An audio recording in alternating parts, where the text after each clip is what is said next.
बैठक माननीय प्रांत संगठन मंत्री और मध्य क्षेत्र के सह संगठन मंत्री जी की उपस्थिति में होनी है। तो माननीय प्रांत के संगठन मंत्री श्री अमित जी भाई साहब पधार चुके हैं।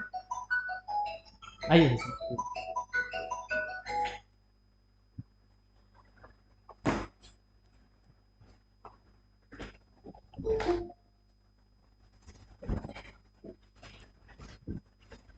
एटीएल के संबंध में सभी लोगों के मन में जिज्ञासा होगी कि जो विद्यालय द्वितीय किस्त में अप्रूवल प्राप्त कर चुके हैं उनके लिए मैं एक अच्छी खबर ये देना चाहूँगा कि भारत सरकार एक नई गाइडलाइन बना रही है कि जो अब 4 लाख जिनको मिलेंगे उस राशि को कैसे खर्च करना है।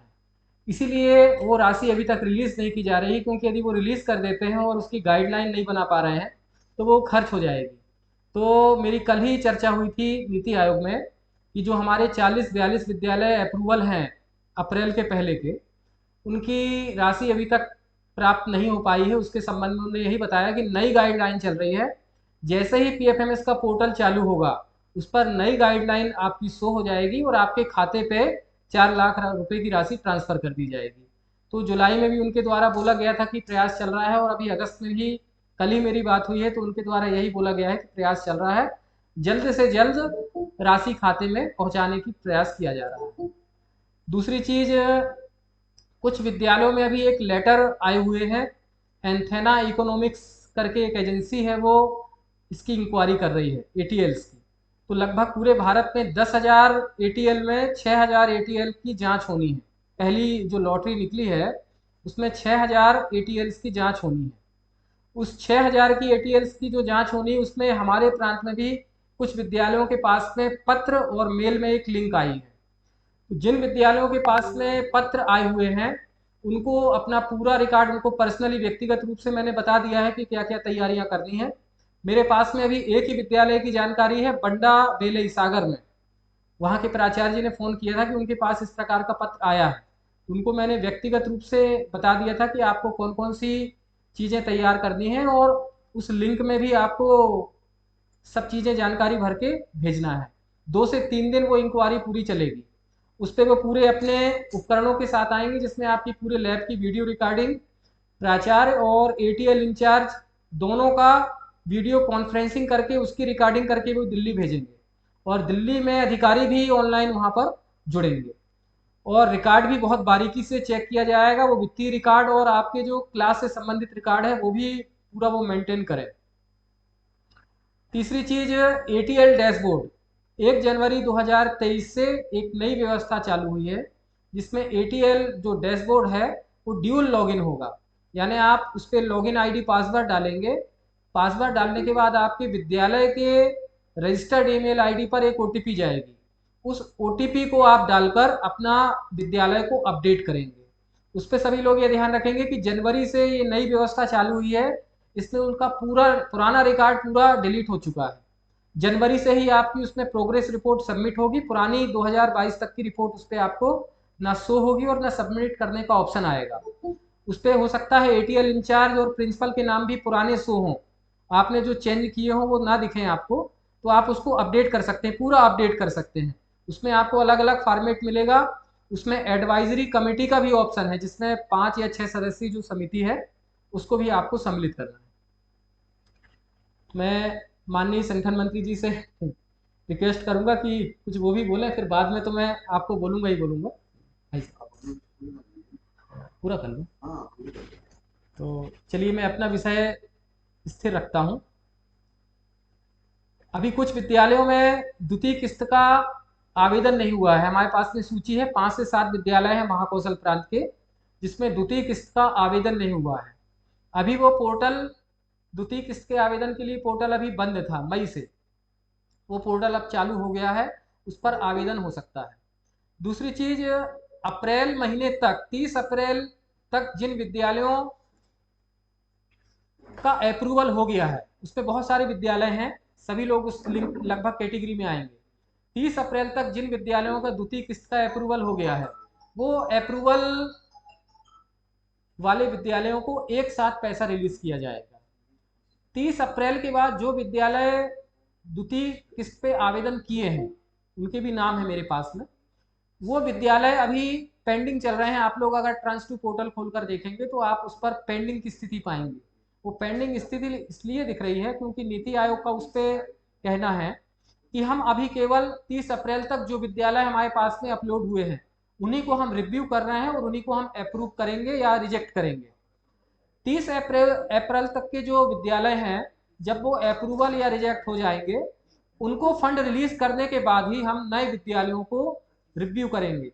जब नए विद्यालय रिव्यू होंगे तो फिर उन नए विद्यालयों को या तो वो पेंडिंग में करेंगे या अप्रूव करेंगे अगर वो सही हैं, या फिर उसमें ऑब्जेक्शन लगा के वो रिजेक्ट करेंगे। अप्रैल और मार्च के महीने, फरवरी के बाद जो विद्यालय हमारे ट्रांस2 पर अप्लाई हुए हैं वो विद्यालय विदाउट पीएफएमएस हुए हैं। आप लोगों ने देखा होगा कि आप लोगों ने बैंक स्टेटमेंट के थ्रू अपना अप्रूवल लिया है, यानी जहां पर हम पीएफएमएस की रिपोर्ट लगाते थे, 8 फरवरी से वो पोर्टल बंद हो जाने के कारण हम बैंक स्टेटमेंट को वहां पर अपलोड करके अपना अप्रूवल प्राप्त किए। तो अप्रूवल मिल गया है, तब उसमें कोई भी दिक्कत नहीं आएगी, सीधे आपके खाते में राशि आएगी। बस ये है कि आप अपने खाते को बैंक से देखते रहें कि कहीं वो फ्रीज की स्थिति में ना हो, होल्ड की स्थिति में ना हो, या केवाईसी वगैरह उसमें अपडेट ना मांगे, अन्यथा आपकी राशि में कोई भी दिक्कत नहीं जानी। लगभग 40 विद्यालय हैं जिनको 4 लाख की रुपए राशि प्राप्त हुई है। दूसरी चीज, राशि के अभाव में क्लासों का जो संचालन है एटीएल में वो ना रुक पाए, इसकी व्यवस्था प्राचार्य और एटीएल प्रभारी जो हैं ऐसा सामंजस्य बना के बनाए कि लगभग नियमित क्लासेस लगी रहें। संगठन मंत्री जी का भी आदेश है कि ग्रुप में जो आप क्लास लेते हैं एटीएल की, उस क्लास के वीडियो वगैरह उस ग्रुप में आते रहें। तो वो आ रहे हैं, कुछ दिनों से देखा जा रहा है कि नियमित रूप से विद्यालय वीडियो आ रहे हैं। अभी दमोह में ट्रेनिंग चल रही है, उसके भी विद्यालय वीडियो कल उस पर आए थे। देखिए, प्राचार्य जी ने बताया भी कि उनके यहाँ ट्रेनिंग चल रही है। जैसे ही 4 लाख रुपए आपको प्राप्त होंगे, उसकी गाइडलाइन के हिसाब से आपको व्यय करना पड़ेंगे। उसकी गाइडलाइन आते ही हम भी यहाँ से आपको निर्देश दे देंगे। साथ ही अभी माननीय संगठन मंत्री जी के साथ ऐसा प्रयास चल रहा है कि जैसे ही हमारे विद्यालयों के पास में आर्थिक स्थिति मजबूत होती है, अर्थात ग्रांट आती है, तो हम यहीं से प्रांत स्तर से ही किसी कंपनी के साथ ऐसा बाइंड अप करें कि वो कंपनी आपको ट्रेनिंग दे। पैसे तो लेगी वो, अपना मानदेय वगैरह पारिश्रमिक कंपनी लेगी, लेकिन वो ट्रेनिंग दे और पैसे ले। ऐसा कोई शेड्यूल करेंगे उसका हिसाब किताब कि वो कुछ अपना फिक्स अमाउंट रखे कि इतने दिन की ट्रेनिंग का इतना अमाउंट वो ट्रेनिंग देगी, उसके बदले विद्यालय उसको भुगतान करेगा। पहले से कोई राशि भुगतान ना हो, ताकि आगे ये दिक्कत ना आए कि हम फ़ोन लगा रहे हैं वो फ़ोन ना उठाए और हमारी लैब फिर उसमें दिक्कत में जाए। तो ऐसा कोई टाई अप करेंगे कि आप आइए, डेट आप बताइए कितने दिन की ट्रेनिंग है, आप आइए विद्यालय में ट्रेनिंग दीजिए, ट्रेनिंग देने के बाद लास्ट डेट में आप फिर अपना चेक लीजिए। तो ऐसा कोई शेड्यूल करेंगे ताकि लैब हमारी कोई भी खाली ना रह पाए, विधिवत लैबों का संचालन हो। क्योंकि ये जो 6000 लैबों की जांच चल रही है, तो महाकौशल प्रांत में तो अभी मुझे एक ही विद्यालय की जानकारी है, लेकिन अन्य दूसरे प्रांतों में बहुत सारे विद्यालयों में जांच चालू हो गई है। भोपाल के 3-4 विद्यालय हैं हमारे सरस्वती के, जहां से ये जानकारी मिली कि संबंधित अधिकारी सुबह आ जाते हैं 9 बजे, शाम तक वो अभिलेख परीक्षण करते हैं। पूरे अभिलेख परीक्षण की एक एक रिकॉर्डिंग करते हैं, एक एक पीडीएफ बनाते हैं, और दूसरे दिन प्राचार्य और एटीएल इंचार्ज से क्वेश्चन बना के लाते हैं। उस क्वेश्चन के उत्तर उनसे लेते हैं टिक करके, और उसकी पूरी वीडियो रिकॉर्डिंग करके आपकी लैब की जो रिपोर्ट रहेगी उसके साथ में पूरी उसकी सीडी के साथ दिल्ली जा रही है। तो आगे बहुत दिक्कतों का सामना करना पड़ेगा यदि लैबों का विधिवत संचालन नहीं होगा। तो सरकार के कठोर नियम जो आ रहे हैं उसके आधार पर हमारे विद्यालयों पर भी कार्रवाई हो सकती है। तो इसलिए लैबों का विधिवत संचालन हो, उनके रिकॉर्ड विधिवत मेंटेन किए जाएं। अभी नई जानकारी प्राप्त हुई है कि वो स्टॉक रजिस्टर भी चेक कर रहे हैं। अब स्टॉक रजिस्टर के संबंध में मैंने अप्रैल की जो बैठक हुई थी उसमें विधिवत बताया था कि स्टॉक रजिस्टर कैसे बनाएं। तो जिस वर्ष में हमारा जो पैसा आया है, उस पैसे की हमने जो खरीदी करी है, पूरे 12 लाख की, 10 लाख की, 11 साढ़े 11 लाख की जो भी है, उसका पूरा रजिस्टर उस साल का तैयार हो। उस रजिस्टर के बाद जब हम अगले वित्तीय वर्ष में जाएंगे, तो उस रजिस्टर में जो उपकरण हमने पिछले वर्ष में अपने दर्ज किए थे, उसमें जो टूट फूट हो गई या जो अब अनुपयोगी हैं, तो वो रिमार्क किए जाएं। रिमार्क के बाजू में प्राचार्य महोदय वहाँ सील साइन करें। इसके बाद यदि कोई मौजूदा स्टॉक नया आप लेते हैं तो उसकी आमद करके और फिर उसका कुल योग बना के ऐसे 3-4 कालमों में आप जब से आपकी लैब चालू हुई है, जैसे किसी को पैसा 2018 में आया है तो 18-19 का स्टॉक रजिस्टर, 19-20 का स्टॉक रजिस्टर लेते हुए पूरा 22-23 तक का स्टॉक रजिस्टर कंप्लीट करें और 23-24 के रजिस्टर में भी आमद में जो पिछले साल का स्टॉक है उसको दर्ज कर लें। फिर जब आप इस साल मार्च की क्लोजिंग करेंगे तो अगर कोई आप आमद लेते हैं तो वो जुड़ेगी, अन्यथा उसी को आप अप्लीकेशन करके आप उसकी अंकित कर सकते हैं उसको। तो स्टॉक रजिस्टर हमारा सबसे महत्वपूर्ण है, वो सही होना चाहिए। अभी कुछ विद्यालयों में मैं गया था तो वहाँ पर मैंने वाउचर्स वगैरह देखे, तो वाउचर्स वगैरह में देखने में ये आया कि एटीएल इंचार्ज कि एक ही बार में 60,000 रुपये का भुगतान हुआ और 2 से 3 लाइन में ही उसका वाउचर है। बस इतना लिखा है कि एटीएल इंचार्ज को 60,000 राशि भुगतान की जाती है। ना उसमें किस माह से किस माह तक अंकित है, ना चेक क्रमांक अंकित है, ना उसमें डेट अंकित है कि किस डेट में ट्रांजेक्शन हुआ है। तो सभी से मेरा निवेदन है कि अपने विद्यालय स्तर पर एक सुनियोजित वाउचर का प्रारूप बनाएं। उस वाउचर में कम से कम इतनी जानकारी जिसको हम भुगतान कर रहे हैं, उसका नाम, उसके पिता का नाम, यदि किसी कंपनी को भुगतान कर रहे हैं तो कंपनी का नाम, उसका जीएसटी नंबर, ये अंकित रहे। किस मद में हम भुगतान कर रहे हैं, जैसे एटीएल इंचार्ज को मान लो हम इकट्ठे भी 60,000 भुगतान कर रहे हैं मान लो, तो उसका माह कब, किस माह किस सन से लेके किस माह किस सन तक। फिर नीचे उसका जानकारी में चेक क्रमांक अंकित रहे, चेक क्रमांक के साथ उसके जिस व्यक्ति को हम दे रहे हैं चेक, उसका खाता क्रमांक, उसका आईएफएससी, उसका बैंक का नाम, उसका आधार कार्ड और उसका पैन नंबर, इतना हमारे वाउचर में अंकित रहे, ताकि भविष्य में यदि कोई भी पोर्टल पर जानकारी हमें अपलोड करना हुआ तो उस व्यक्ति के जाने के पश्चात हमें दिक्कत ना हो कि अरे वो काम करके चला गया, हम उसकी कैसे जानकारी अंकित करें। क्योंकि कुछ विद्यालयों में ये दिक्कत आ रही है कि उनने काम ले लिया, उनके पास में उस व्यक्ति का ना तो खाता नंबर है और ना ही उसका आधार कार्ड है। ऐसी स्थिति में पीएफएमएस में आप उसका रजिस्ट्रेशन नहीं कर सकते। 8 फरवरी से पीएफएमएस बंद होने के कारण कोई भी जो भुगतान देयक हैं वो पीएफएमएस में अपलोड नहीं किए जा रहे हैं। अभी जो कल नीति आयोग के साथ जानकारी प्राप्त हुई है कि उनका कहना है कि पीएफएमएस पोर्टल बैक डेट से प्रारंभ नहीं हो सकता। तो एक ये अच्छी बात है कि पुराने वाउचर्स वगैरह हमें जो इस साल फरवरी के बाद से अभी तक का भुगतान है वो अपलोड करने की स्थिति निर्मित नहीं होगी, जो कि दिक्कत वाली है कभी। और उनका ये भी कहना है कि यदि कोई एक ऐसी स्थिति बनती है जिसमें बैक डेट से भी पीएफएमएस चालू होता है तो वो आपके पोर्टल पर आपको पूरी जानकारी दे दी जाएगी।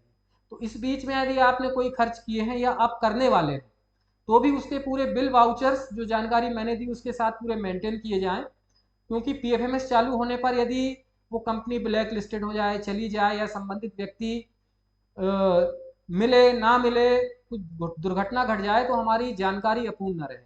इसलिए आप वाउचर्स में जो मैंने बताई, खासकर चेक क्रमांक, एनईएफटी कर रहे हैं या आरटीजीएस कर रहे हैं उसकी डिटेल्स, उस व्यक्ति का नाम, उसके पिता का नाम, यदि कंपनी को भुगतान कर रहे हैं तो कंपनी का नाम, जीएसटी नंबर, चेक कार्ड, भुगतान की दिनांक, transaction, Aadhaar number, PAN card number, bank account number, IFSC, bank का नाम, इतनी पैन कार्ड नंबर और उस पर उसके हस्ताक्षर, इतनी चीजें जरूर रूप से उस पर रखी जाए। कुछ विद्यालयों में 4 लाख की राशि प्राप्त हुई है फरवरी में। मेरी जानकारी में फरवरी 2023 के बाद किसी भी विद्यालय को 4 लाख की राशि का आवंटन नहीं हुआ है। जो नई ग्रांट जिनको मिली है सेकंड ग्रांट, उनको फरवरी के बाद किसी विद्यालय को प्राप्त नहीं हुई, ऐसी जानकारी मेरे पास में है। वो विद्यालय अपने फंड को यूटिलाइज कर सकते हैं, वो 24 महीने में अगली ग्रांट के लिए हकदार हो जाएंगे। यानी 2025 में जिस महीने आपको 4 लाख मिले हैं उसके 24 महीने गिनने के बाद आप अपनी तीसरी ग्रांट के लिए एप्लीकेबल हो जाएंगे, तो उसको देखते हुए खर्च करें। कुछ विद्यालयों की मेरे पास में जानकारी है जहां पर अभी पुराना फंड ही खर्च नहीं हुआ है और उस फंड को आए लगभग 2 साल से ऊपर हो गए हैं। तो सभी को मैं फिर बताना चाहूँगा कि ये जो 12 लाख की राशि हमको प्राप्त हुई थी, इस 12 लाख की राशि को हमें अधिकतम 1 वर्ष में खर्च करना था।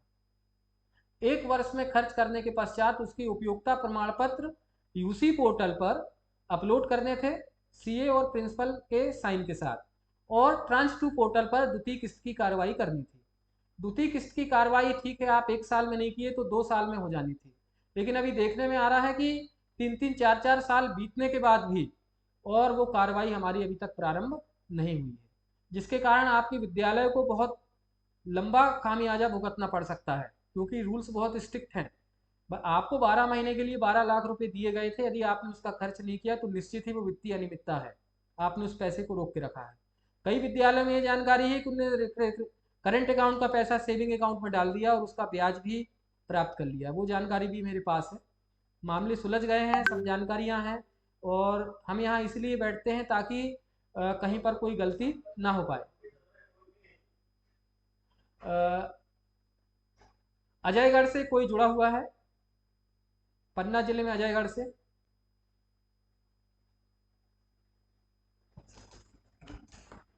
पन्ना में अजयगढ़ से कोई जुड़ा हो तो बता सकते हैं।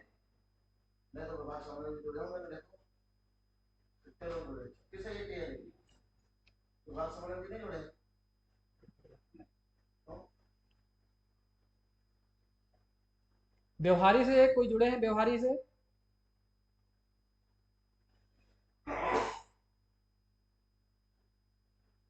आवाज आ रही है मेरी सभी को? पन्ने किस किस को प्राचार्य और कौन को जोड़ा था? एटीएल प्रभारी जुड़े प्राचार्य जुड़े।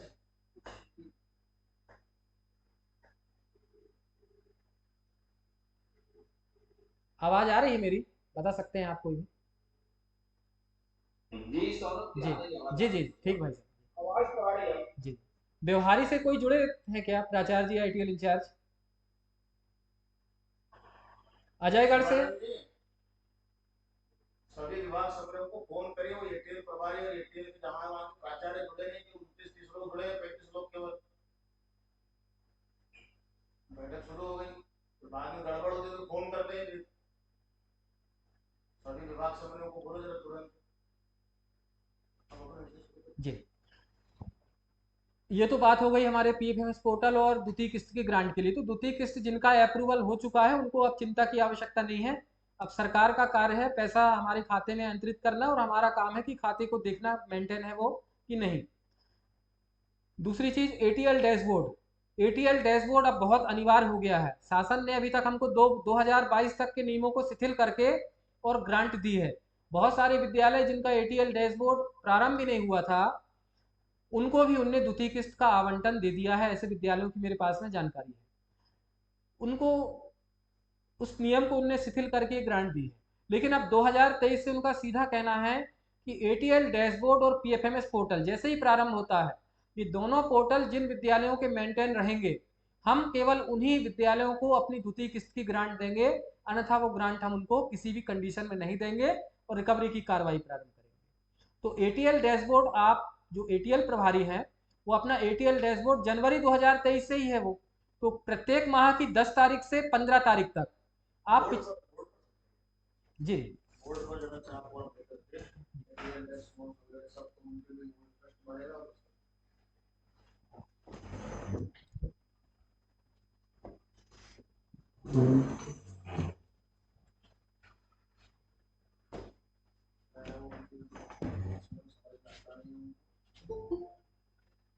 रन रेडी कर लो।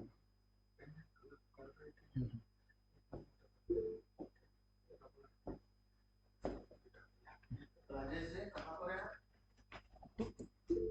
सभी विभाग समन्वय को फोन लगाओ, बोला एटीएल की बैठक शुरू हो गई है, तो आप लोग अगर सभी एटीएल के प्राचार्य और एटीएल प्रभारी जुड़े कम जुड़े हैं तो क्या लफड़ा होता है?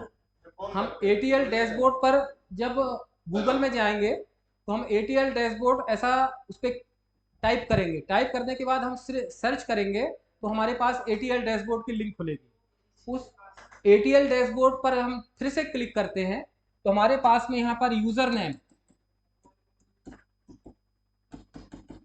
और पासवर्ड, ये दो ऑप्शन खुलेंगे। तो जो लोग पहली बार एटीएल डैशबोर्ड पर लॉगिन होंगे वो लोग अपने एटीएल कोड को डाल के यूजर नेम बनाएंगे। जैसे आपका कोई एटीएल कोड है, जो भी हो, 6 से 8 अक्षर का होगा, तो ये मैंने एटीएल कोड डाल दिया। इसी को आप पासवर्ड बनाएंगे। पासवर्ड बनाने के बाद में नीचे आप कैप्चा कैप्चा कोड जो रहेगा,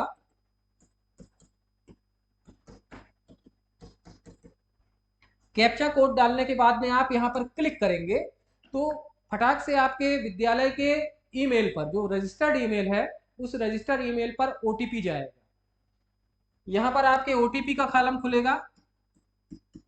उस रजिस्टर्ड ईमेल पर जो ओटीपी आई है विद्यालय की, उस ओटीपी को जैसे ही आप यहाँ डाल के आप क्लिक करेंगे तो नीचे आपके पास में ऑप्शन आएगा न्यू पासवर्ड और फिर कंफर्म पासवर्ड। तो आप यहाँ पर अपने विद्यालय का न्यू पासवर्ड अंकित करेंगे और उसी न्यू पासवर्ड को आप कंफर्म पासवर्ड बना के और फिर आप क्लिक करेंगे। तो क्लिक करने के बाद में आपको वो बाहर कर देगा, बोलेगा आप फिर से लॉगिन करिए।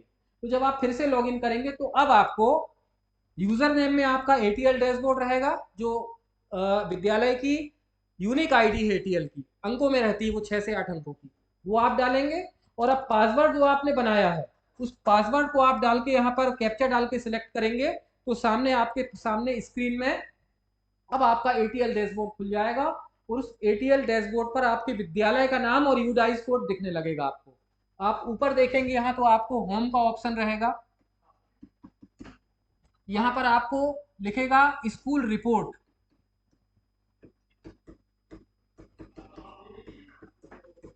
और यहाँ पर आपको सबमिट रिपोर्ट,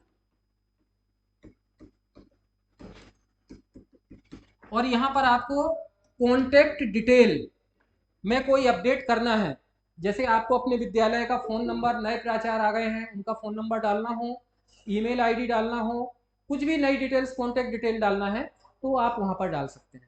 अब आपको क्या करना है, आपको करना है स्कूल रिपोर्ट। आप स्कूल रिपोर्ट पर क्लिक करेंगे तो सामने आपका पूरा फॉर्मेट खुल जाएगा 10 से 15 बिंदुओं का। वो बिंदुओं पर आपसे पूछा जाएगा कि आपने विद्यालय में कितनी क्लासेज इस साल इस महीने में कितनी क्लासेज ली, कितने बच्चे आपके पास में आए, कितने बच्चे दूसरे स्कूलों से आए आपके पास में, आपने कितने प्रोजेक्ट बनवाए, उन प्रोजेक्टों में कोई प्रोजेक्ट आपका कॉपीराइट्स के लिए गया है क्या, कोई पेटेंट के लिए गया है क्या।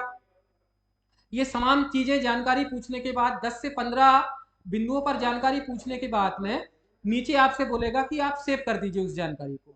आप सेव कर देंगे, वो जानकारी आपकी उस मंथ की सेव हो जाएगी। अब उसको हमें देखना है वो सेव हुई कि नहीं हुई, तो हम आएंगे यहाँ सबमिट रिपोर्ट को क्लिक करेंगे। सबमिट रिपोर्ट में आपसे पूछेगा मंथ और ईयर। तो जैसे मैंने जून की रिपोर्ट सबमिट की है तो यहाँ 2023 डालूंगा, यहाँ जून डालूंगा, क्लिक करूंगा तो जो रिपोर्ट मैंने सबमिट की थी वो हमारे एटीएल डैशबोर्ड पर दिखने लगेगी। एटीएल डैशबोर्ड कब फिल करें वो भी मैं बता देता हूँ आपको। आप उसको हर महीने की 10 से 15 तारीख के बीच में फिल करिए। 10 से 15 तारीख के बीच में कैसे, जैसे ये अगस्त की 10 से 15 तारीख जो आएगी इसमें आपको 1 जुलाई से 31 जुलाई तक की ही जानकारी सबमिट करनी है। अगस्त की जानकारी आप उसमें सबमिट नहीं करेंगे। तो जिस 10 से 15 तारीख जिस महीने में हम करेंगे उससे पुराने वाले महीने की, जैसे अगस्त में हम जुलाई की करेंगे, सितंबर में 10 सितंबर से 15 सितंबर के बीच में हम अगस्त की करेंगे। उस डैशबोर्ड को सबमिट करने के बाद हमारे पास में 16 या 17 तारीख को रिजल्ट भी आता, मेल आएगा कि एटीएल डैशबोर्ड का रिजल्ट घोषित कर दिया गया है। पूरे भारत के एटीएल डैशबोर्ड पर मंथली रिपोर्ट की समीक्षा की जाती है और जो विद्यालय को रिजल्ट 3 श्रेणियों में दिया जाता है। एक कैन डू बेटर, यानी आप और अच्छा कर सकते हैं, एक गुड, और तीसरा एक्सीलेंट। तो आप देख सकते हैं, और सबसे जो गड़बड़ विद्यालय जो रहते हैं उनमें नीचे रेड से पुअर लिख कर आएगा, रेड में पुअर रहेगा, येलो में कैन डू बेटर रहेगा, और गुड में ग्रीन रहेगा, और एक्सीलेंट भी ग्रीन रहता है। तो आप अपने विद्यालय का आकलन कर सकते हैं कि आपका विद्यालय किस कंडीशन पे है, वो अगले महीने हम फिर उसको सुधार सकते हैं। तो ये एटीएल डैशबोर्ड हो गया, बहुत सिंपल चीज़ है। एटीएल डैशबोर्ड कुछ विद्यालयों के साथ ये समस्या है कि उनकी जो ईमेल आईडी है वो कंपनी वालों ने दूसरी डाल दी है, जिसके कारण उनको दिक्कत जाएगी। तो वो मुझसे कांटेक्ट करेंगे तो उसका एक फॉर्मेट है मेरे पास में, वो फॉर्मेट में दे दूंगा, तो आप डायरेक्ट नीति आयोग से पत्राचार करके उस मेल को अपने विद्यालय में अंकित करा सकते हैं और लॉगिन होने लगेगा। अभी जैसे एक विद्यालय में दिक्कत आई थी, उनके यहाँ मेल दूसरा डाल दिया गया था, फिर एफआईआर करवा के उस मेल को हमने सुधरवाया, तब फिर विद्यालय वो लॉगिन कर पा रहा है।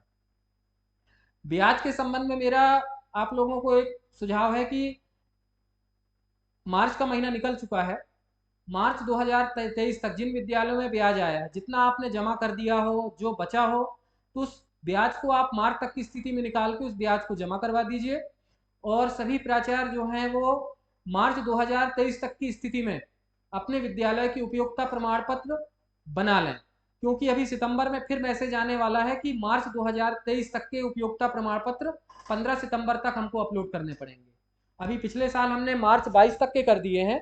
मार्च 22 तक का ही उपयोगिता प्रमाण पत्र दिखा के विद्यालय ने 4 लाख रुपए की ग्रांट ली है, और जिन्होंने ग्रांट नहीं ली है उनने 4 लाख रुपए का अप्रूवल लिया है, उनका उनके पैसे आने बचे हैं। वो पैसे आ जाएंगे, लेकिन आप अपनी उपयोगिता प्रमाण पत्र मार्च तक की स्थिति में तैयार कर लें और उसको प्राचार्य के और सीए के साइन से कंप्लीट करा लें। कुछ विद्यालयों में मेरे पास जानकारी आई है कि वो प्राचार्य जी वहाँ अकाउंटेंट के ही साइन करा लेते हैं चीफ फाइनेंस ऑफिसर में, जो कि विधि के अनुसार बिल्कुल गलत है। वहाँ पर स्पष्ट निर्देश है नीति आयोग के कि यदि प्राइवेट विद्यालय है तो केवल चार्टर्ड अकाउंटेंट ही साइन करेगा चीफ फाइनेंस ऑफिसर में। विद्यालय में बड़े वरिष्ठ अकाउंटेंट है, वो साइन के हकदार नहीं होंगे। तो प्राचार्य और सीए के साइन से ही उपयोगिता प्रमाण पत्र बनेंगे। स्टार्ट से तो मैं फिर से एक बार अपनी बात दोहरा देता हूँ, जो बात मैंने आज प्रारंभ की थी। तो सबसे पहले मैंने प्रारंभ की थी, कुछ लोग नए जुड़े हैं उनको भी जानकारी हो जाए कि द्वितीय किस्त से संबंधित मैंने अपनी बात रखी थी। उसमें मैं बताना चाहता हूं कि 30 अप्रैल तक की स्थिति में जिनके पोर्टल पर डॉक्यूमेंट अपलोड हो गए थे, एटीएल ट्रांस 2 की कार्रवाई जिनकी हो गई थी, उनको अप्रूवल दे दिया गया है या रिजेक्ट किया गया होगा। तो जिन विद्यालयों के अप्रूवल दे दिया गया है 30 अप्रैल तक की स्थिति में, उनके पैसे आने शेष हैं। वो पैसे अभी खाते में नहीं आए हैं, क्योंकि उसको खर्च करने की कुछ न्यू गाइडलाइन बन रही है। जैसे ही गाइडलाइन कंप्लीट होकर पोर्टल पर आएगी, आपके खाते पर पैसे अतिशीघ्र आ जाएंगे। क्योंकि पैसे खाते पर आने के बाद गाइडलाइन यदि वो डालते हैं और उसका मिसयूज हो जाता है तो उसमें दिक्कत जाएगी। तो जितने भी प्राचार्य हैं जिनके विद्यालय में अप्रूवल आ चुका है, वो इंतजार करें, हो सकता है अगस्त में या अधिकतम सितंबर माह तक पैसे आ जाएंगे। नीति आयोग में जो बात होती है वो यही बता रहे हैं कि बस उसकी तैयारी चल रही है। दूसरी चीज, जिन विद्यालयों ने अप्रूवल नहीं लिया है, एटीएल ट्रांस 2 की कार्रवाई नहीं करी है, 5 से 7 विद्यालय हमारे ऐसे बचे हैं जिनने एटीएल ट्रांस 2 की कार्रवाई नहीं करी है, तो वो जल्दी से जल्दी अपने एटीएल ट्रांस 2 की कार्रवाई करें, अपलोड करें डॉक्यूमेंट। वो रिव्यू होते हैं या नहीं वो हमारी जवाबदारी नहीं है, हमारा काम है कि आवेदन करना। अप्रैल के बाद जो आवेदन हुए हैं ट्रांस 2 के, वो जिन स्कूलों को अप्रूवल मिल गया है उन स्कूलों में 4 लाख रुपए आने के बाद ही वो रिव्यू होंगे, या तो वो रिजेक्ट होंगे या तो वो अप्रूव होंगे। यदि वो रिजेक्ट किए जाएंगे तो नई गाइडलाइन जो अब आएगी अगस्त में या सितंबर में, उसके थ्रू हमको हो सकता है फिर से आवेदन करना पड़े, या हो सकता है उसी जो हमने डॉक्यूमेंट लगाए हैं उस पर वो अप्रूवल मिल जाए। लेकिन 1 मई से जो विद्यालय पोर्टल पर अपलोड हुए हैं वो अभी रुके हुए हैं, वो अभी अप्रूव नहीं होंगे, ऐसी जानकारी है। एटीएल डैशबोर्ड के संबंध में मैंने जानकारी दे दी कि एटीएल डैशबोर्ड बहुत महत्वपूर्ण है, और 2022 तक के आंकड़ों को उन्हें पूरा डिलीट कर दिया गया है नियमों को शिथिल करते हुए, और आपको एक फिर अंतिम मौका दिया गया है कि आप 1 जनवरी 2023 से अपने एटीएल डैशबोर्ड को कंप्लीट करें। उसका तरीका मैंने बता दिया। यदि किसी भी विद्यालय को दिक्कत जाती है तो 1 महीने की रिपोर्ट मैं स्वयं आपकी सबमिट करवाऊंगा, ताकि आप सीख जाएं। आप मुझे फ़ोन करिए, मैं आपको समय दूंगा, उस समय पर आप अपने लैपटॉप पर बैठिए, मैं आपको 15 मिनट में 1 महीने में आपकी रिपोर्ट सबमिट करा दूंगा। ये मैं अपनी जवाबदारी लेता हूँ। तीसरी चीज, कुछ विद्यालयों में अभी भी 12 लाख रुपए का खर्च नहीं हुआ है, राशि का उपयोगिता नहीं हुई। वो विद्यालय नीति आयोग की बिल्कुल टॉप मोस्ट लिस्ट पर है रिकवरी की, उनसे बिल्कुल भी सुनवाई नहीं होगी। निराला नगर में नोटिस आया था तो हमने पत्राचार करके उस मामले को सुलझा दिया था, लेकिन ऐसे विद्यालय में हमारे पास में बिल्कुल भी मौका नहीं रहेगा। तो ये जो विद्यालय हैं, खासकर व्यवहारी और अजयगढ़, कोई जुड़ा है व्यवहारी अजयगढ़ से? अजयगढ़ पन्ना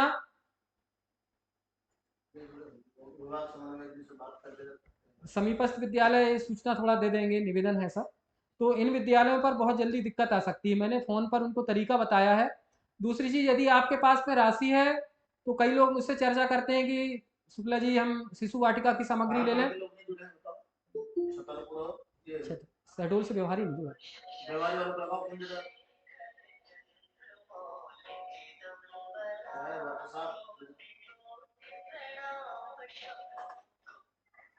अरे भाई, अजयगढ़ के एटीएल प्रभारी और प्राचार्य दोनों नहीं जुड़े हैं आपके यहाँ से,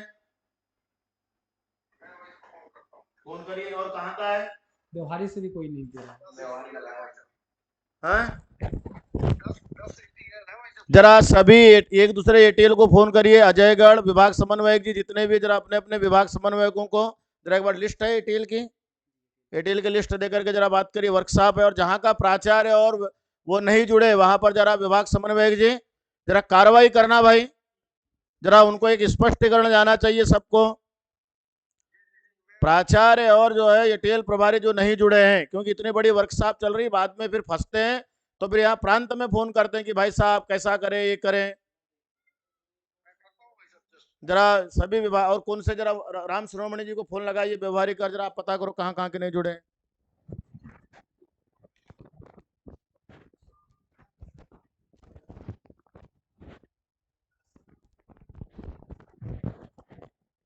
और किसी विद्यालय को कोई समस्या हो तो पूछ सकते हैं आप। जी। जो अंडर रिव्यू बता रहे हैं, हमने मार्च में उसके पहले फॉर्म भर दिया था। हाँ। सेकंड किस्त के लिए। जी जी। जी, तो जब तब से अंडर रिव्यू ही आ रहा है। कौन? पथरिया से बात कर रहा हूँ। पथरिया से? जी, पथरिया। आप अच्छे से देखिए, शायद आपको अप्रूवल मिल गया है। पथरिया का अंडर रिव्यू बता रहा था जज के लिए। कब देखा है आपने? हमने लास्ट टाइम कुछ दिन पहले ही देखा था। आप एक बार फिर से देखिएगा, शायद मेरे हिसाब से तो वो अप्रूवल हो चुका है उसका, पथरिया का। ठीक है, मैं एक बार चेक करता हूँ। है ना? जी ठीक है जी।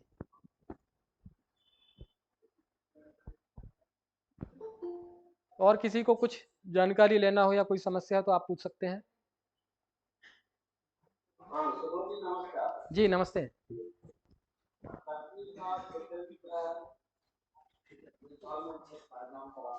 जी। आपकी आवाज़ नहीं आ रही, थोड़ा अच्छे से बोलिए जरा।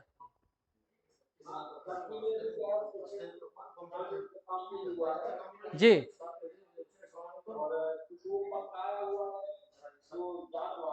जी। और सौरभ जी, एक एक सारी चीजें कैसी भर्ती होती है, कैसे प्रतिदिन का, ये सब पूछो इनसे। जी जी। ठीक है, जहाँ का विभाग संबंध जहाँ के नहीं है मैं इनको बताऊँ तो फोन करके सब जुड़ेंगे वर्कशॉप, जी क्योंकि जो है नहीं जुड़ेंगे ना तो फिर गड़बड़ रहती है। जी जी। बढ़ भी रहेंगे को 47 हो गए संख्या क्यों। जी पांडे जी बोलिए।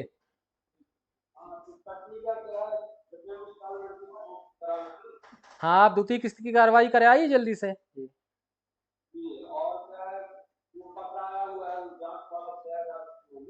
जी।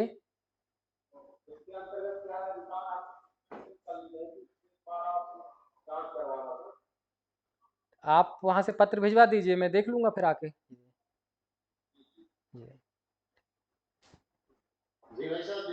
जय श्री राम, जय श्री राम साहू जी। जी बोलिए साहू जी।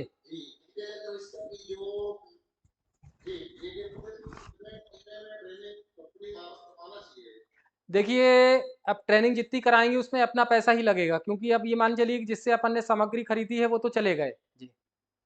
तो मेरा ऐसा मानना है कि 3 महीने में 4 से 6 दिन की ट्रेनिंग यदि हो जाए तो आप अगले 3 महीनों के लिए एटीएल इंचार्ज अपडेट होकर अपने विद्यालय के बच्चों को ट्रेनिंग दे सकता है। फिर अगले 3 महीने में हम ट्रेनिंग करा सकते हैं। देखिए, हमारे पास जो 4 लाख का बजट है उस पर लगभग 50,000 रुपये हैं जो हमारी कार्यशाला और ट्रेनिंग में खर्च किए जा सकते हैं। तो यदि आप 3 महीने में 10,000 रुपये भी खर्च करते हैं ट्रेनर को लगा के, तो 1 साल में 40,000 रुपये ही खर्च कर पाएंगे। और मैं मानता हूँ बढ़िया उसमें आप प्रमाण पत्र वगैरह बच्चों को दे दें वर्कशॉप का, तो वो प्रमाण पत्र भी बच्चों को मिलेगा तो प्रोत्साहित होते हैं बच्चे। तो राशि, मेरा ऐसा मानना है कि राशि सरकार ने दी है, उसका निर्धारित खर्च करें तो विद्यालय के काम में भी आएगा।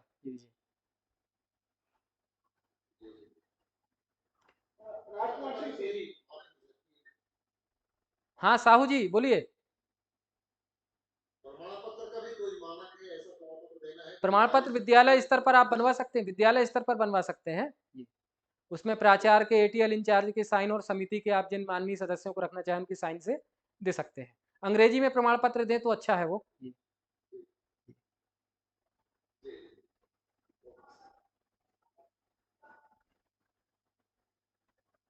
अभी कुछ प्राचार्यों ने मुझसे बात की थी कि उनके पास फंड बचा हुआ है 12 लाख का ही, तो क्या वो उस फंड को शिशु वाटिका या किसी अन्य मद में खर्च कर सकते हैं? तो मेरा उनको बिल्कुल स्पष्ट अपना मत है कि आप बिना गाइडलाइन के बिल्कुल भी खर्च ना करें उसको। हाँ, आप उस मद को कंज्यूमेबल में ले सकते हैं। कंज्यूमेबल उपकरण एटीएल इंचार्ज के एटीएल लैब के लिए ही खरीदे जाएंगे, तो कंज्यूमेबल का बिल हमारा पास हो जाएगा और हमें कोई दिक्कत भी नहीं आएगी। लेकिन यदि आप दूसरे मद में खर्च करते हैं उसको, तो उसके बिल एटीएल मद से मेंटेन करने में बहुत दिक्कत हो जाएगी। भविष्य में हम जांच के दायरे में भी आ सकते हैं। इसलिए जी जी एचआर जी।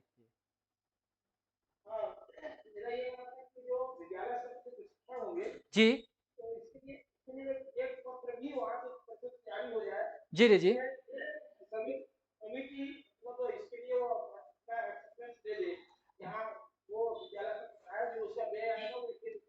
वो प्राचार्य जी, हम वो उसी में हम चर्चा कर रहे हैं अभी संगठन मंत्री जी से कि पूरा यहाँ से एक निर्देश ही दिलवा देंगे ताकि उस फंड को आप उस मत पे खर्च कर सकें। ये कई जगह ये दिक्कत आती है कि खर्च ही नहीं करते वो फंड को। जी जी जी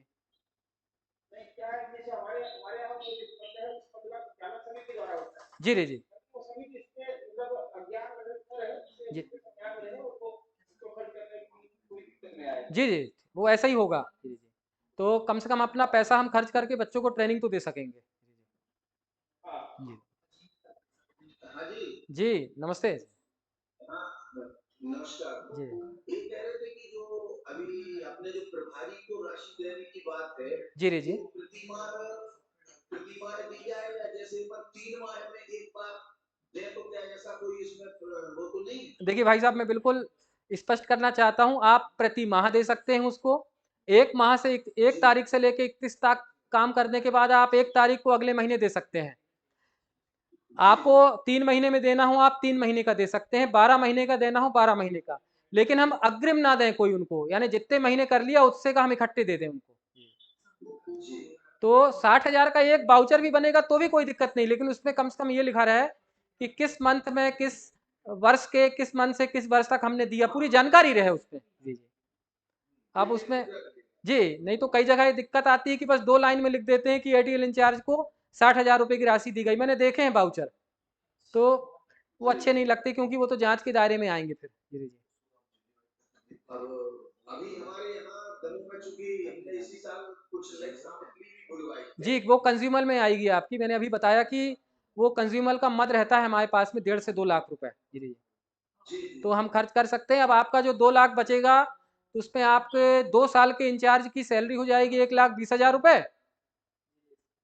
और जो शेष मत बचेगा उसमें आप अपनी वर्कशॉप, ट्रेनिंग या सरकार के द्वारा कोई ट्रेनिंग कराई जाती तो बच्चे भेजने के लिए ट्रेवल वगैरह अलाउंस, उसमें सब रहेगा पूरा आपका। और जैसा ही आपके 24 महीने, फरवरी में आया था आपका पैसा, फरवरी 23 से फरवरी 25, यानी मार्च में आप अगले 25 मार्च में अप्लाई कर सकते हैं 2025 में। जी जी धन्यवाद। और किसी को कोई जानकारी?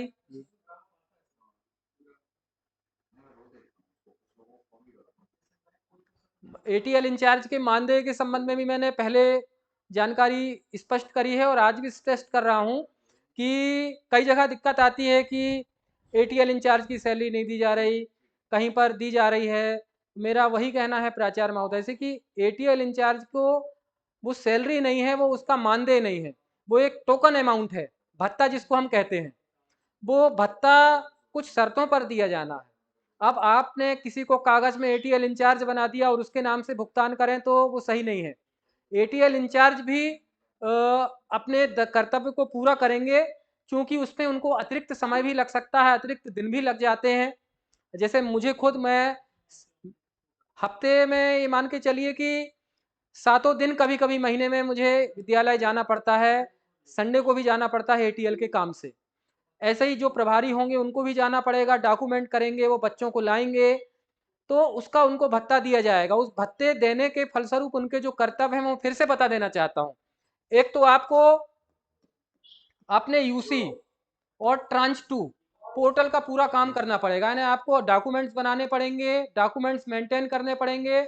उसमें आपको cash book, account book, laser book, stock register, प्रति माह बच्चों का उपस्थिति रजिस्टर कि किस कालखंड में कितने बच्चे आए, दूसरे विद्यालय से कितने बच्चे आए, वो रजिस्टर, एक रजिस्टर आप बनाएंगे जिसमें दूसरे विद्यालय से जो बच्चे आएंगे, जो टीचर आएंगे, वो अपना उसमें अवलोकन जो भी होगा उसमें दर्ज करेंगे। एक निरीक्षण पंजी बनाएंगे जिसमें प्रांत से, क्षेत्र से या सरकार से कोई अधिकारी आते हैं जांच कर दें तो अपनी वो टिप लिख सकें। ये रजिस्टर सब बनाएंगे।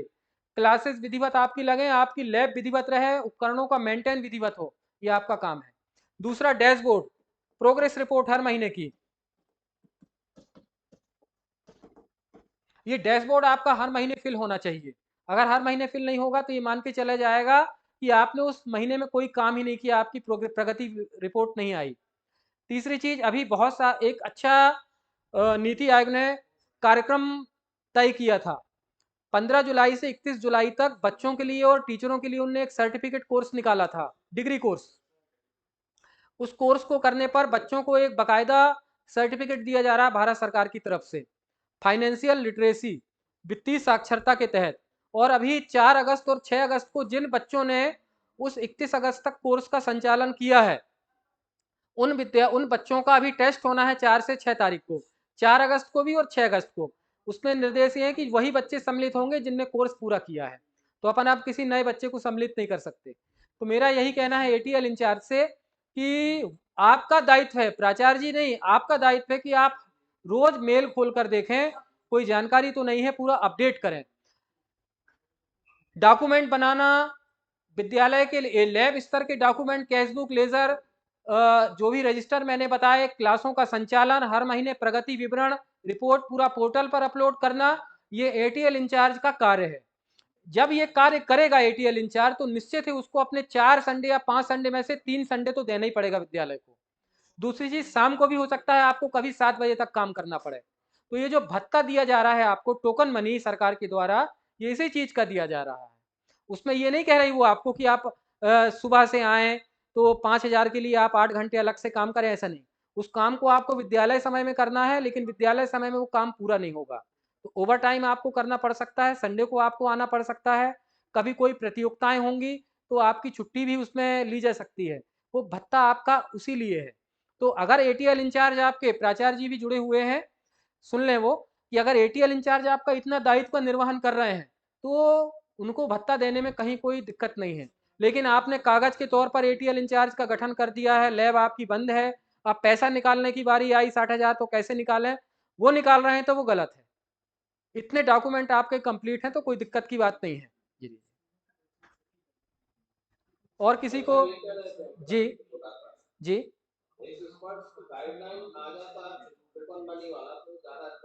भाई साहब, स्पष्ट गाइडलाइन नीति आयोग की है, वो ग्रुप में मैंने डाल भी दी है, उसमें स्पष्ट लिखा हुआ है जी। अब भाई साहब देखिए क्या है कि जैसे कोर्ट के नियम होते हैं, कोर्ट के नियम को हम अपनी शैली में दोबारा नहीं लिख सकते जी। उसी प्रकार से नीति आयोग की गाइडलाइन है, वो नीति आयोग ने लिख दी है। अब वो केवल यदि हम उसके निर्देश का हिंदी ट्रांसलेशन करेंगे केवल, बस हो गया बाकी तो गाइडलाइन उसकी स्पष्ट है। आप एक पत्र लिख दीजिए भाई साहब जी, तो यहाँ से हम उसका पूरा विवरण लिखकर आपको दे देंगे तो फिर दिक्कत नहीं जाएगी। तो आपके पत्र के आधार पर उसका निराकरण कर देंगे भाई साहब। अमरकंटक में कुछ दिक्कत थी तो मैंने उनको बताया अभी, तो समिति में अभी भी मैंने कहा आप एक पत्र लिख दीजिए तो हम यहाँ से निराकरण लिख देंगे उसका। तो आप लिख दीजिए प्राचार्य जी पत्र। और किसी को कोई जानकारी लेनी हो?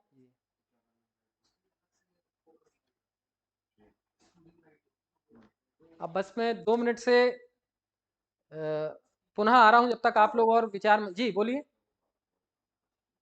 सर मेरा ये क्वेश्चन है, जी ये जो एटीएल लैब्स है स्टूडेंट्स के लिए, जी। ये ऑप्शनल है या ये सारे स्टूडेंट्स को कंपलसरी रहेगा? किस विद्यालय से हैं आप? 12th ये लैब है, मैं बीना से हूँ, एसएसएम से। अच्छा, बीना से हैं जी। तो जी। ये मान के चलिए आपकी 5th से 12th तक के बच्चों के लिए है ये लैब हमारी जी। लेकिन इसमें हम, 12th है। हाँ, और ऐसा शेड्यूल बनाइए कि कम से कम 30 से 50 बच्चे रोज उस लैब पर जा सकें। ओके।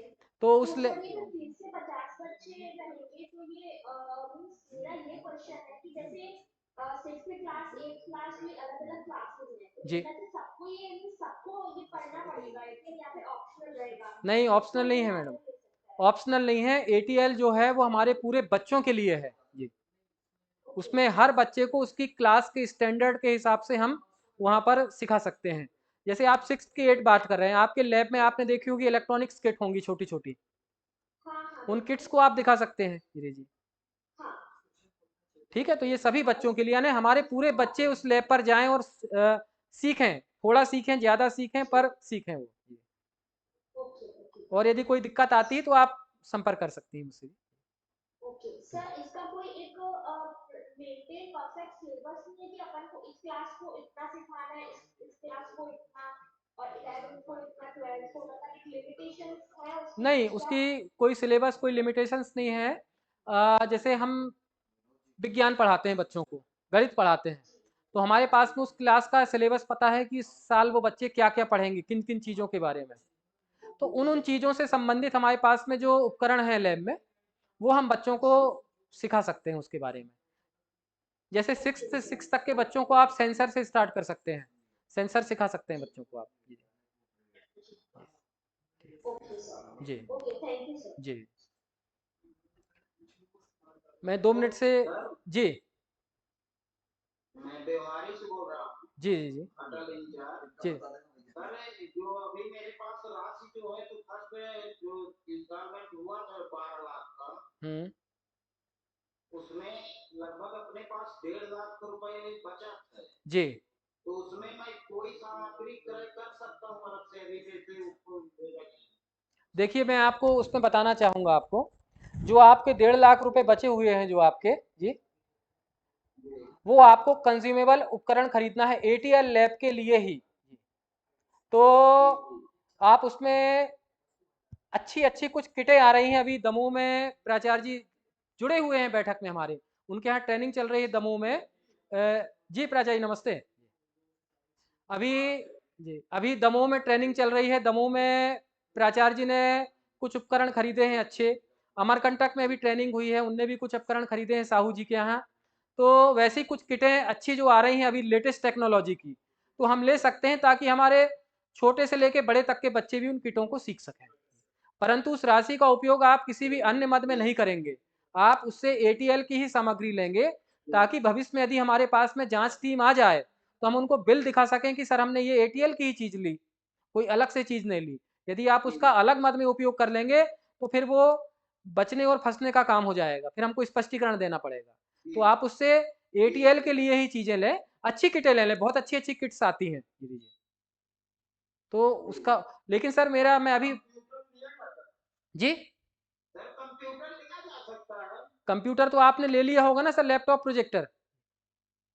जी, 2 लिए हैं सर। हाँ तो अब आपने हाँ तो आपने उस मद का उपयोग कर लिया सर, कंप्यूटर मद में आप उपयोग नहीं कर सकते। मैं बता रहा हूँ कि आपके पास केवल कंज्यूमेबल मद बचा हुआ है। जी जी, तो कंज्यूमेबल मद में एटीएल के लिए ही उपकरण खरीदे जा सकते हैं, अच्छी किट्स ले लीजिए आप जी। बाकी कंप्यूटर लैपटॉप फर्नीचर लेके वित्तीय अनियमितता में नहीं फंसिएगा, क्योंकि उसका मद हमने पहले खर्च कर चुका है। 10 लाख में वो मद था, आपके पास में 1.5 लाख बचा है, इसका मतलब आपने 10.5 लाख खर्च कर लिया। 10.5 लाख खर्च किया, इसका मतलब आपने 1.5 लाख रुपए कंप्यूटर के भी खर्च कर लिए और 1.5 लाख फर्नीचर के भी खर्च कर लिए, और उससे ऊपर भी 50,000 आपने खर्च कर लिया। तो आप कोई अच्छी किटें वगैरह खरीद लीजिए, और प्राचार्य जी थोड़ा सा बुलाइए, प्राचार्य जी हो तो। जी प्राचार्य जी, ये आपके यहाँ जो 1.5 लाख बचा हुआ है जी, वो काफ़ी दिनों से आपका फंड बचा हुआ है, जिसके कारण ट्रांच 2 की कार्रवाई नहीं हो रही है, दूसरी किस्त की। तो मेरा यही निवेदन था कि आप फटाक से उस फंड को यूटिलाइज कर लें, उपयोग कर लें इसी महीने, ताकि आपकी उपयोगिता प्रमाण पत्र भी 12 लाख के पूरे दर्ज हो जाए और दूसरी किस्त की भी कार्रवाई हो जाए, क्योंकि यदि नोटिस आ जाएगा तो फिर दिक्कत होती है। आपकी आवाज़ नहीं आ रही, आवाज़ नहीं आ रही आपकी। योजना बन गई है क्या क्या लेने की? जी जी। हाँ, तो वो कल प्रमाण पत्र हमारा चला जाएगा। जिस कंपनी से आप सामान खरीदेंगे उस कंपनी से ट्रेनिंग के लिए भी बोल दीजिएगा कि आपको ट्रेनिंग देनी पड़ेगी जी। और एडवांस पेमेंट बिल्कुल नहीं करेंगे, जिस भी कंपनी से आप लें, पहले सामान आएगा, ट्रेनिंग होगी, तब पेमेंट होगी। हाँ जी। और एटीएल इंचार्ज पूरे सामान मिलवाएं स्टॉक रजिस्टर में। जी जी वो साथ में ही बैठे। जी, यानी स्टॉक रजिस्टर में सामग्री पूरी मिलवाएंगे वो। हाँ जी जी। ठीक है। अजयगढ़ से जुड़े हैं प्राचार्य जी? अजयगढ़ से?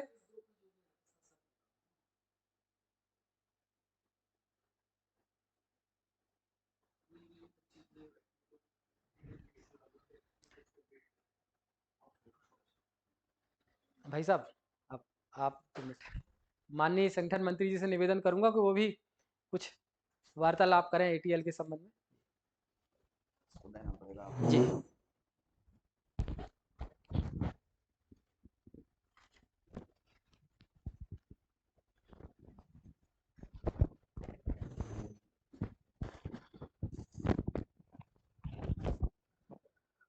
सभी को नमस्कार।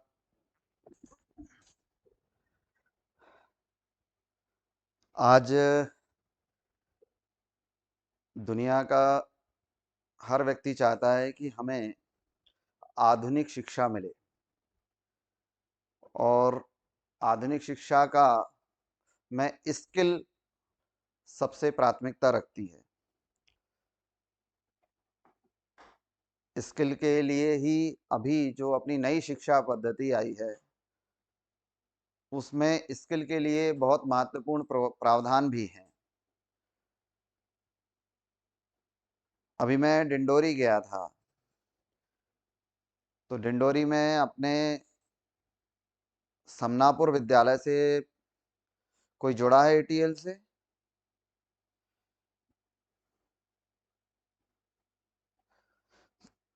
समनापुर विद्यालय। जी जी।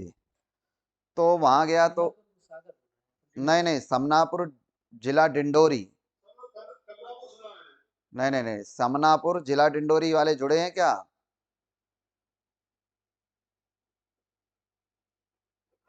तो हम सब जानते हैं कि डिंडोरी जिला एक जनजातीय जिला है और उसके सुदूर अंचल में अपना एक समनापुर विद्यालय है।